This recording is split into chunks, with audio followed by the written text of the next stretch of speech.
तलवारबाज बहू।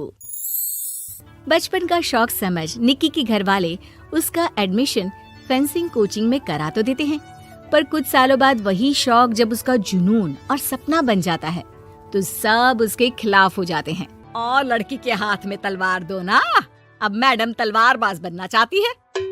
बच्ची का शौक समझ दाखिला करवा दिया, क्या पता था ये सब देखना पड़ेगा। अरे बहुत हो गई तलवारबाजी, आज से तू सिर्फ रसोई और बेलन देखेगी। पर मम्मी पापा, फेंसिंग भी फुटबॉल और क्रिकेट की तरह एक स्पोर्ट है। थोड़ी और प्रैक्टिस के बाद मुझे स्टेट, फिर नेशनल और फिर इंटरनेशनल खेलने का मौका भी मिल सकता है।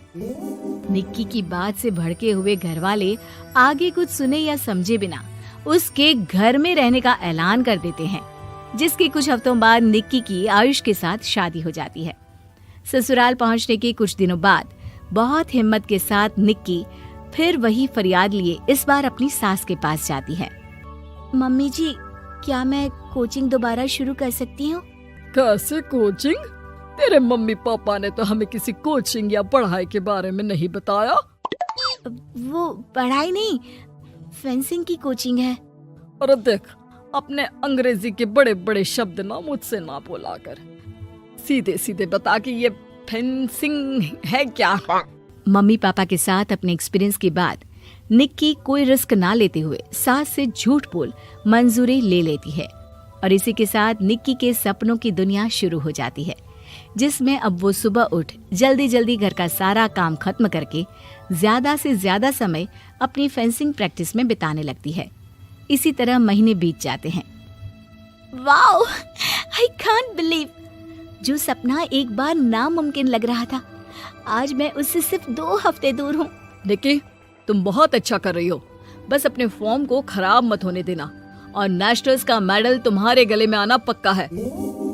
इस बात को सुनकर निक्की नेशनल गेम की खुशी में झूमती हुई जैसे ही उस शाम घर पहुंचती है तो आयुष को पैर में प्लास्टर के साथ सोफे पर बैठा देख परेशान हो जाती है।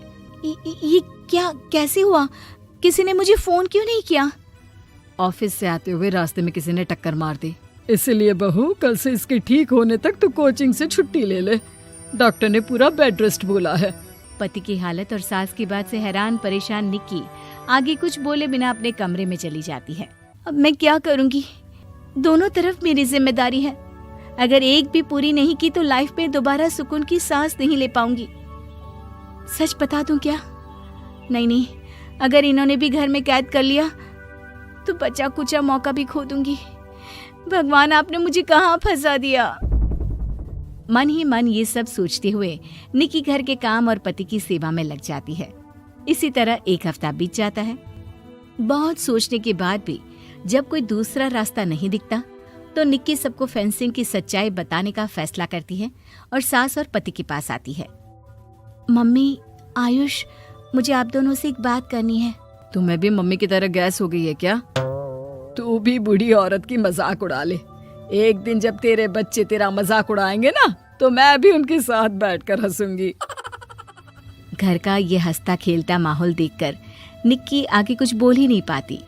तभी गोलियां चलने की आवाज सुनकर सब डर जाते हैं और कुछ आतंकवादी घर में घुसकर सबको बाहर निकाल देते हैं, जहां उनके एरिया के बाकी सब लोग भी इकट्ठा होते हैं।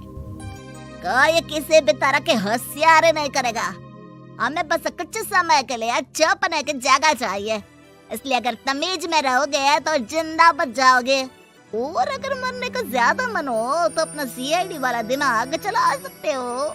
डर की वजह से कोई इसके आगे कुछ नहीं बोलता। कुछ घंटे इसी तरह आतंकवादियों की कैद में बैठे रहने के बाद निक्की की सास गुस्से में चिल्लाने लगती है।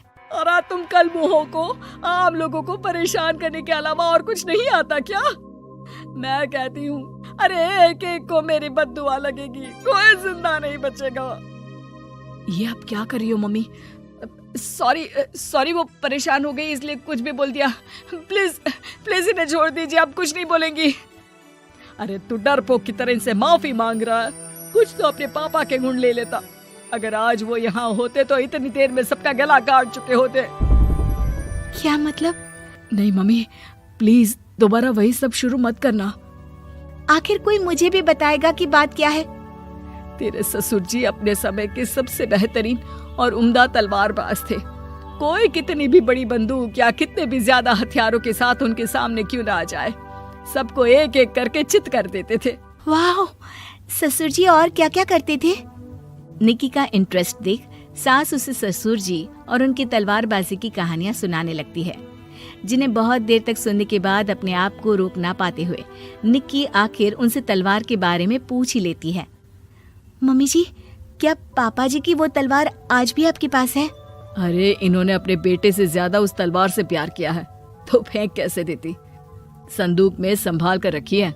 आयुष की बात सुन निक्की की आंखें चमक उठती हैं और वो सब कुछ भूल तलवार निकालने की बात कर बैठती है, जिसे सुन बाकी दोनों की आंखें फट जाती हैं। क्या बोला, जरा फिर से बोल। क्या कहानियां सुनकर तुम भी अपने आप को झांसी की रानी समझने लगी? यही समझ लो कि तुमने झांसी की रानी के साथ ही शादी की है। ओ मोहतरमा, जरा सपनों की दुनिया से बाहर निकल आओ और शांति से बैठ जाओ। आई बड़ी झांसी की रानी बनेगी। माहौल की गंभीरता